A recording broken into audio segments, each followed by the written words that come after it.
Good morning सगळ्यांना. आजकाल 6 वाजले तरीसुद्धा लवकर काय उजाडत नाही.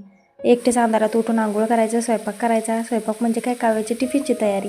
आज घेतले होते ते डोसे बनवायला. आता याला डोसा म्हणावा की चपाती म्हणावा हे समजत नाही.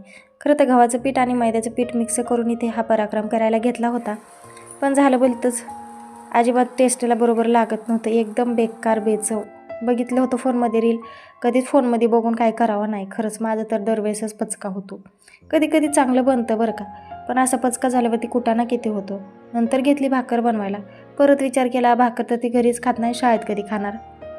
मग काय 2-4 पुऱ्याच करून घेतल्या मैद्याच्या त्या पण, कारण गव्हाचं पीठ अजिबातच राहिलं नाही. आता तिचे टिफिन भरायला घेतला इथे आणि तिला चहा आणि दूध दिलं. चहाशिवाय तर मॅडमला दूध घशाखाली उतरत नाही. आता इथे आमच्या दोघांसाठी भाजी बनवली आणि लगेच इथे गुळ कट करून ठेवला, म्हणजे जेव्हा लागेल तेव्हा लगेच घेता येतो.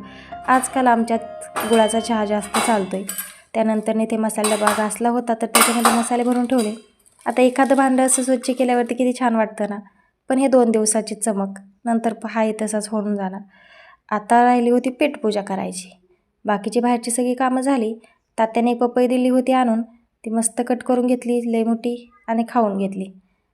एक दुपारी झोप काढली आणि नंतरनं निघाले अशी टाईटमध्ये शर्ट घालून शेळीसाठी गवत आणायला, कारण शेळीने वरडून वरडून फार माझं डोकं हँग केलं होतं. आता जाताना वाटत होतं इथे तारामध्ये ताई, जाता जाता सगळ्यांबरोबर गप्पा मारत जायचं. आता इथे सुमनसुद्धा होती, कांद्यातलं रोप काढत होत्या. एवढा मोठा भारा घेऊन आले घरी आणि घरी आल्यावरती बघा हा एवढा सगळा मला घाम आला होता.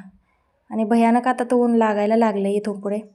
आमची ही छोटी छोटी करडं आता आहेत ना, गवतसुद्धा तोंडात धरायला लागलेत.